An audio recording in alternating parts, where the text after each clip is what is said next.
Hello and good morning for those of you here living in places where it's dawn and or morning, and good day for everyone else. And there is a dangerous teaching in Buddhism, so dangerous that I've been told that in one Buddhist country in South Asia that the government forbade Buddhist monks from teaching it.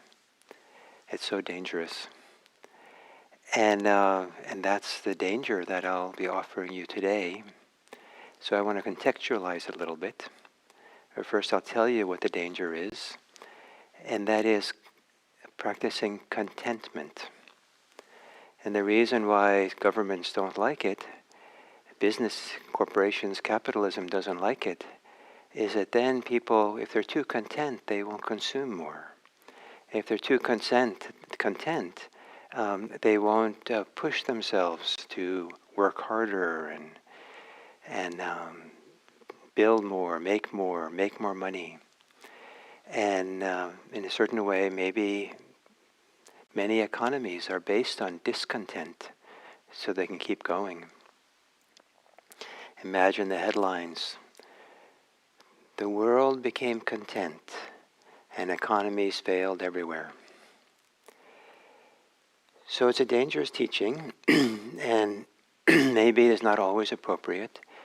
So one of the ways of beginning a meditation practice is to settle down a little bit and then check in with oneself and discern how you are. Sometimes what's needed is just simple, basic mindfulness. Sometimes what's needed is a little bit of more focus on concentration to overcome a distracted mind. Sometimes what's needed is truth-telling, to really admit to oneself what's happening, and then we can settle. Sometimes what's needed is a lot of compassion, a lot of care and kindness, forgiveness. Sometimes what's needed is, what's useful at least, is gratitude. Sometimes what's needed is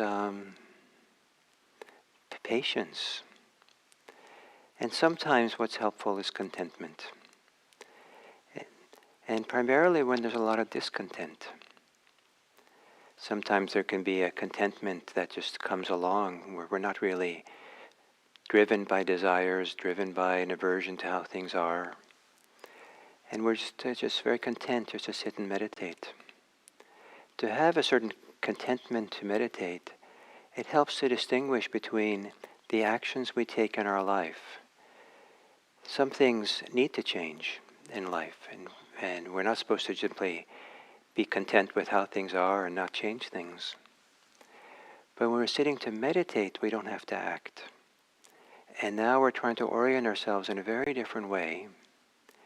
And if there's a lot of difficulties, a lot of emotional difficulties, challenges that we have, then maybe contentment is not the right way of honoring and respecting that. Or it might be that contentment, to just be with it, to be content. This is what's true now, and so I'll be present. I'll practice my mindfulness with this difficulty. So to check in at the beginning and deciding what is appropriate. So for today's meditation on contentment, if this is not appropriate for you, you're welcome to take what is useful or ignore what I say. So, to assume a meditation posture, and lower the gaze, maybe with the eyes slightly open.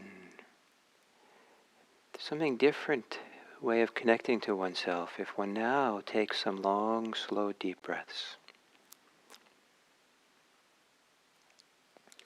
Breathing in, breathing out. Relaxing as we exhale.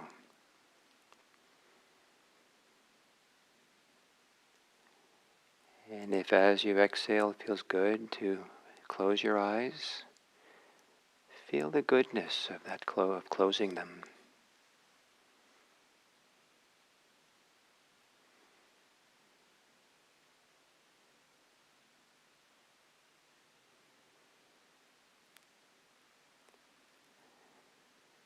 And letting your breathing return to normal. On the exhale, gently relaxing the face.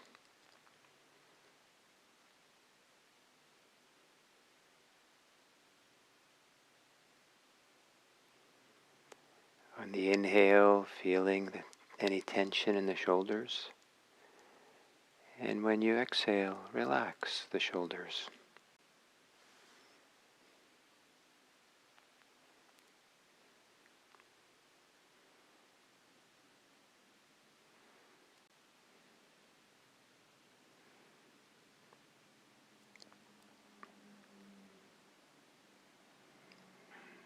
On the inhale, feeling the belly.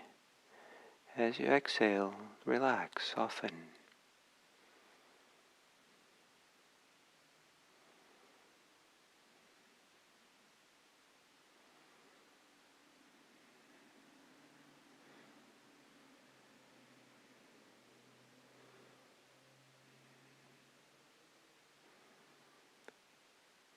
On the inhale, feeling whatever emotions or state of heart you have. On the exhale, a softening around it.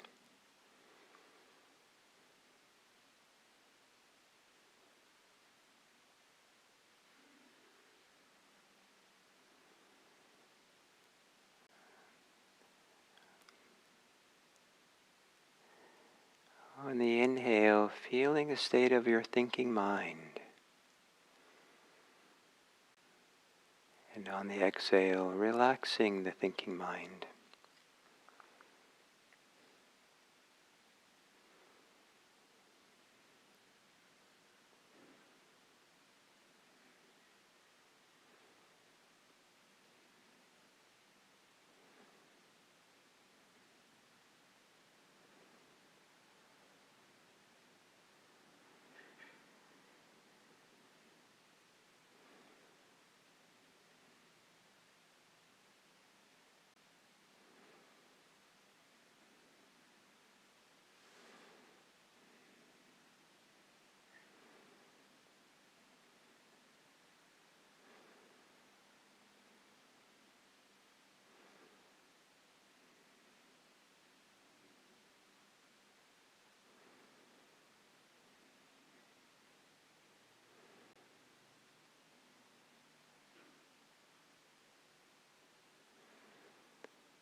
And then, is there any place in your body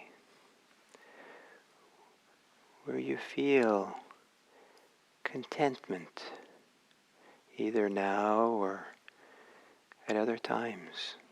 When you feel content, where does it live in you?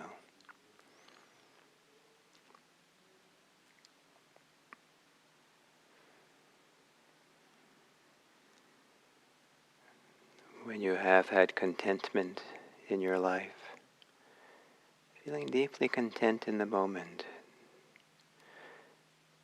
what has it felt like in your body?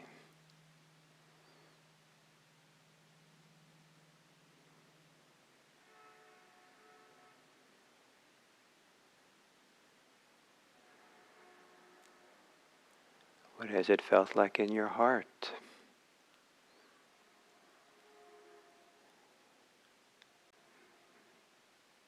And in your mind?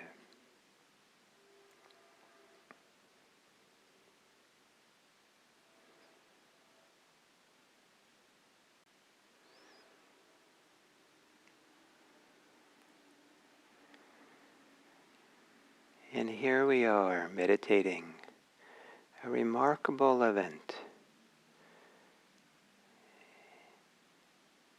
For some of you it's a daily event.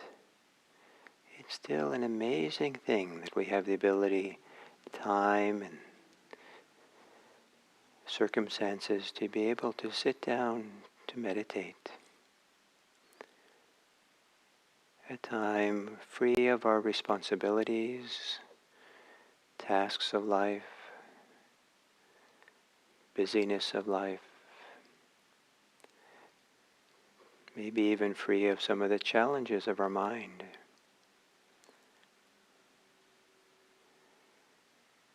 And to sit quietly, to find something, some way to feel content.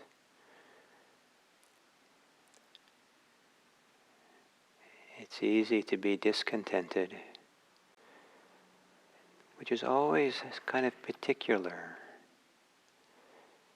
and overlooks the vast number of things right now that we can be content about.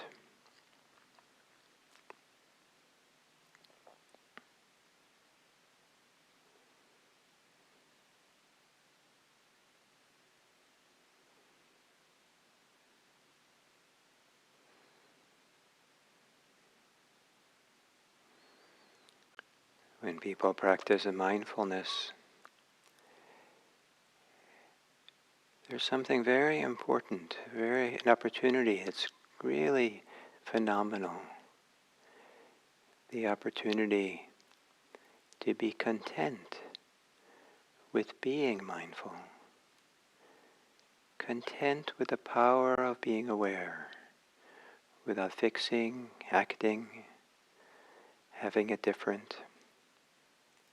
Just aware, just mindful for whatever is happening. Content to breathe mindfully. Breathing surrounded by an attitude of content with this moment here.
you're wondering off in thought,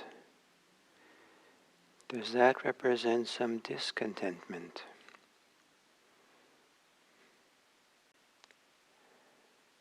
Can you find a contentment where you're not focusing on your thoughts? Contentment that comes from being present here, to this moment, in this body, this breath.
What might a contented breathing feel like?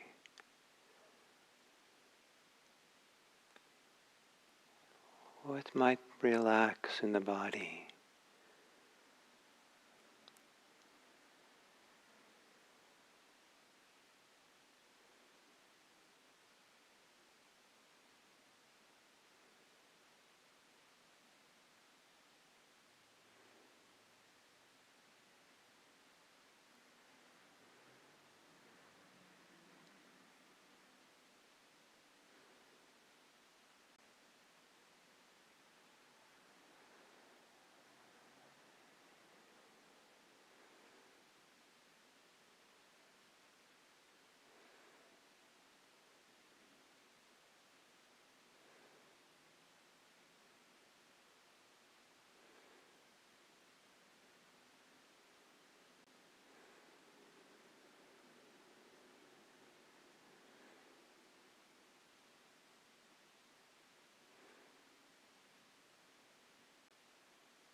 And as we come to the end of the sitting,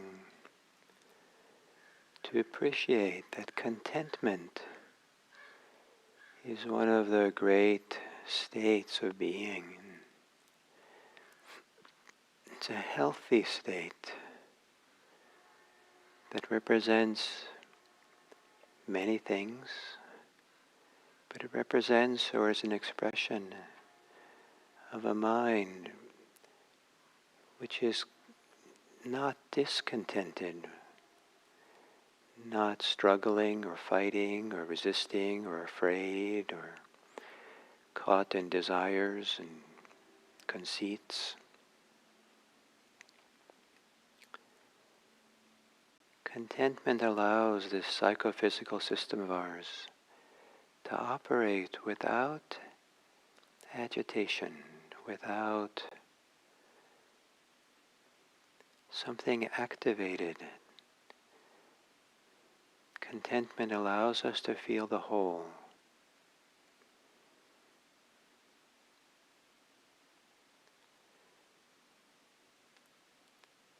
And to whatever degree that we appreciate contentment as a valuable, healthy state, may we wish it for others. May our contentment be a nourishment for others. May our contentment help bring calm and peace.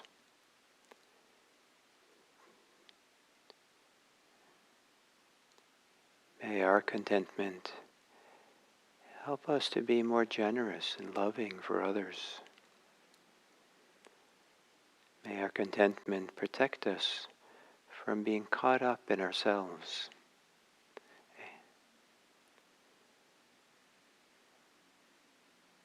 May the benefit of practicing meditation be for the benefit of all people everywhere. May all people be happy, contented. May all people everywhere be safe and protected. May all people everywhere be peaceful, able to rest at ease. May all people everywhere be free, free of oppression and violence, free of hostility and fear. And maybe these possibilities for others be something that our practice supports implicitly,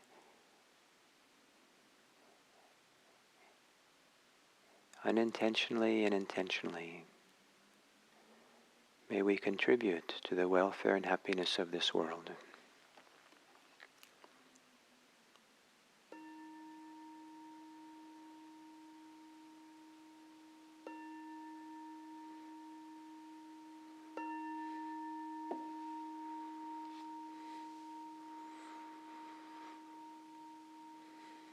Thank you.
I'll be back in a moment.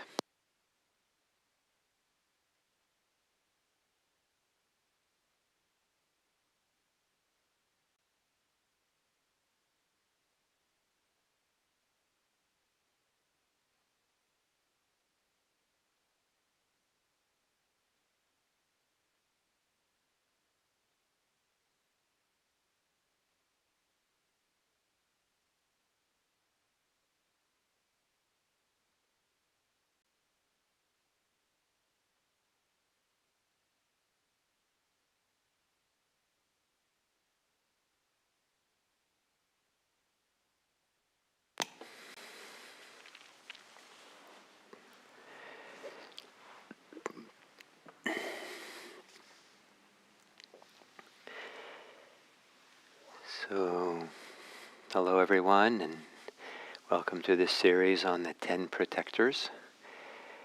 And so today's protection has to do with contentment, and it's a particular form of contentment. But before I talk about the particularity of it, I'll say a few things, repeating myself from the guided meditation, that there are people who consider contentment to be a dangerous state because it undermines the motivation that people get from being discontented.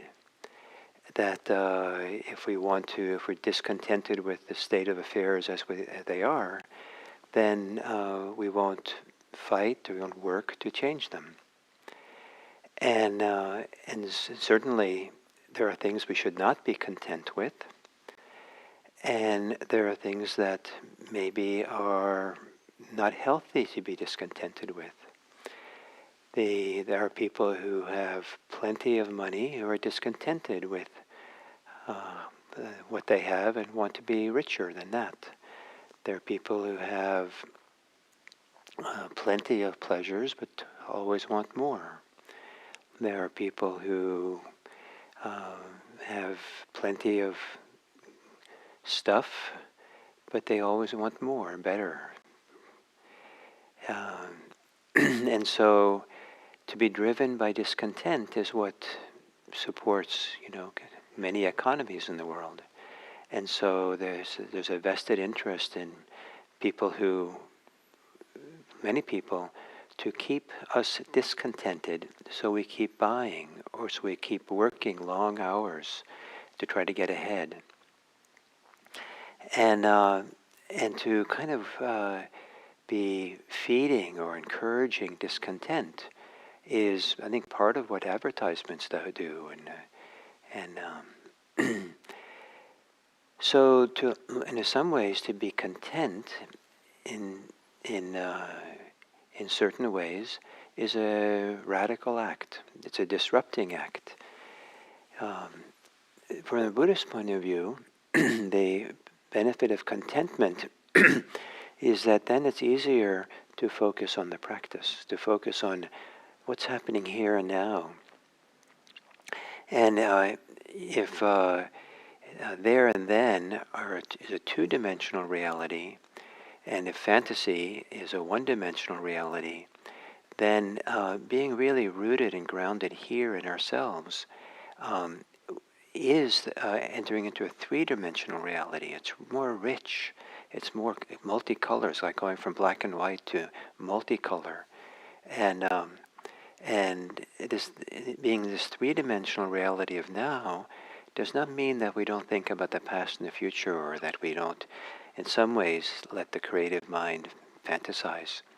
But we do it rooted here. We don't lose touch with this place here. And contentment is one of the great states that helps us to be rooted and able to stay here. In the teachings on these 10 protectors, the Buddha was giving the teachings to monastics, and for them he said that they should be content with the basic necessities of life. And what is not often recognized is the monastic lifestyle designed by the Buddha might look like a deprived life from the point of view of how many people in the modern West might be living. But it was meant in ancient India to be the middle way, where just enough basic necessities are provided to live well, but not more than that. But it was not in ancient India understood to be a life of deprivation. It wasn't considered to be an ascetic life, because there were people who were more extreme in that direction. For the Buddha, we were not supposed to harm ourselves. So there was no ascetic, flagellations that was going on.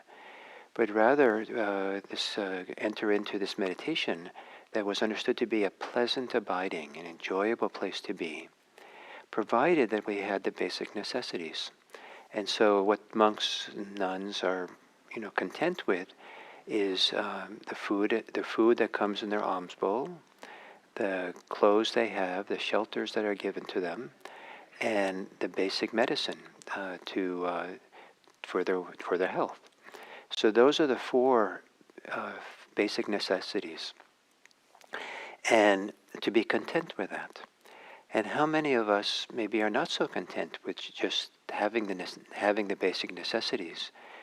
We have more of the clothes than we need, and we are not buying clothes for the sake of just staying warm and protected from, insects and such things, dirt. But we're getting clothes and paying a lot of money sometimes for other reasons. And then how many of us are not content with having a simple roof over our house, but we want a bigger house, nicer house, home or something?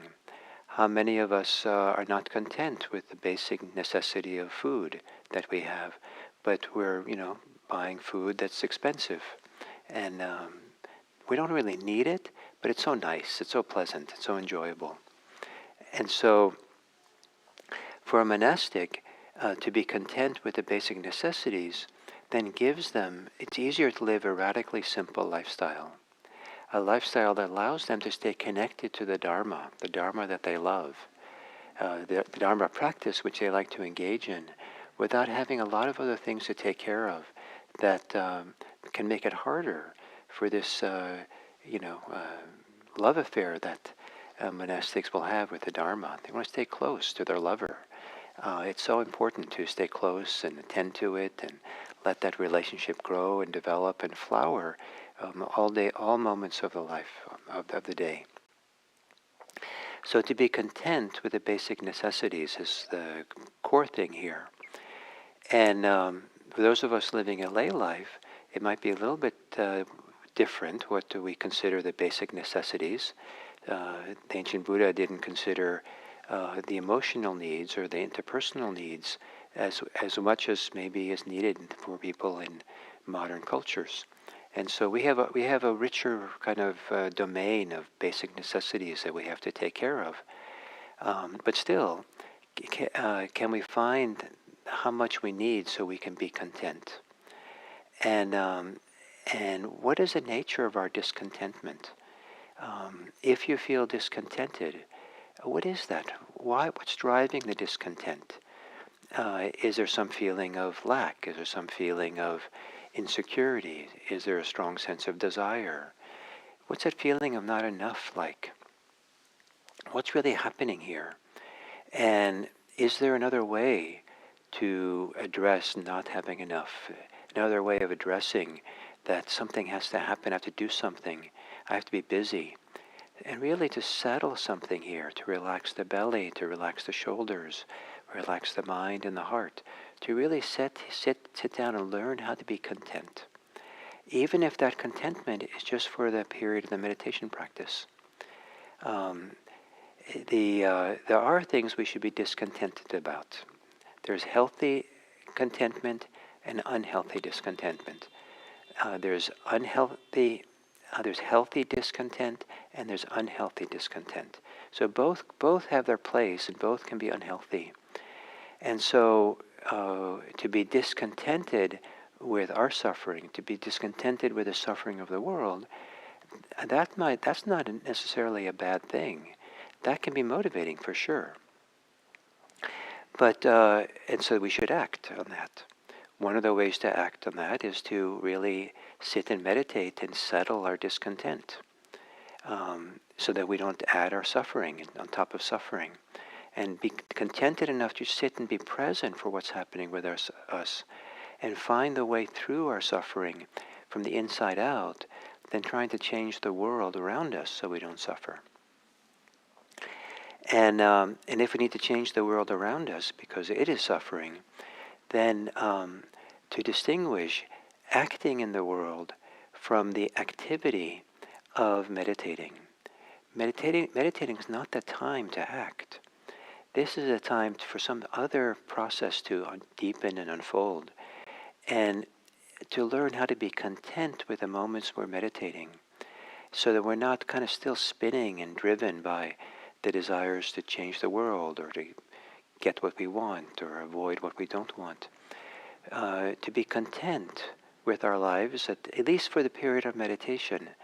Maybe we have a time, my necessities are taken care of. I have enough food for those of us who do. We have enough, we've had enough shelter for those of us who do. We have enough clothing for those of us who do. And we have enough medicine, for now at least, for this moment, for those of us who do. And so to feel that contentment, that at least for these minutes, it's okay, this is special, this is unusual for human beings to have the time, the ability, the wherewithal, the understanding, the dedication to sit down and meditate. Meditation is a phenomenally useful and important act.